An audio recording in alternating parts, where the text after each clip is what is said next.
usually this time of month I have a mystery story for you, but this month I'm not going to make the story a mystery at all. I will tell you that this snippet is from An Old-Fashioned Thanksgiving, written by Louisa May Alcott.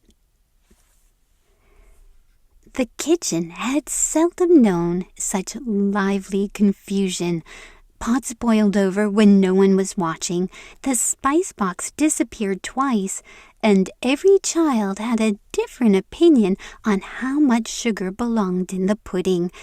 "I'm sure Mother puts in at least 3 spoonfuls," declared one. "She does not," replied another, already adding 4 when she thought no one looked. The cat, who had been watching the proceedings with deep suspicion, narrowly escaped being iced like a cake when someone set down the sugar bowl too close to her tail. A howl, a crash, and a scattering of raisins across the floor brought all small cooks to a breathless halt. For a moment they stared at the mess they'd made, flour drifting like snow, a broken spoon, a pudding that looked as though it had survived a small battle. Then, as children do, they burst into helpless laughter.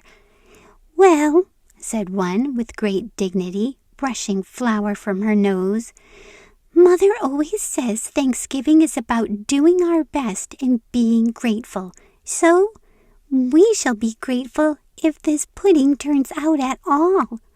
And with renewed determination and far more giggling than was proper, the family set to work again, certain that whatever came out of the oven would taste better simply because they had tried so hard. By the time Mother and Father returned, the old farmhouse was in a state of cheerful disorder. A trail of flour footprints led from the kitchen to the parlor.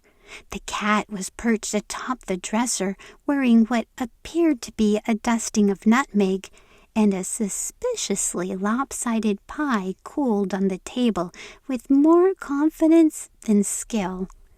The children met their parents at the door in a flurry of explanations.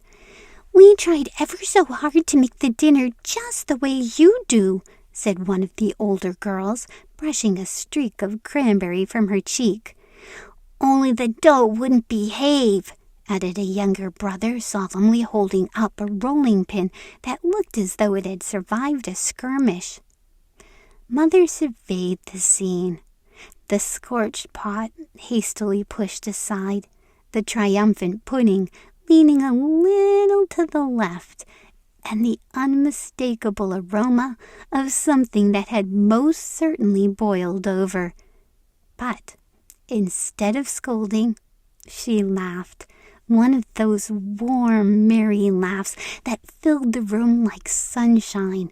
Father joined in, clapping a hand on each child's shoulder as if they were the proudest cooks in New England.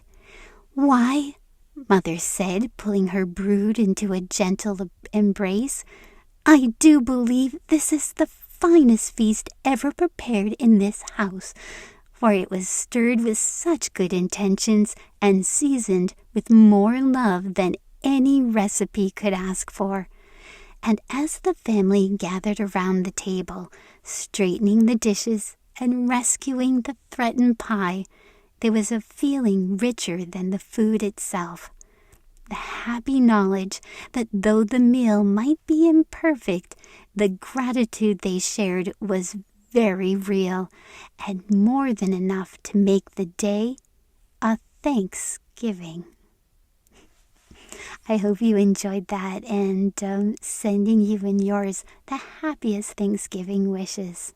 See you next month.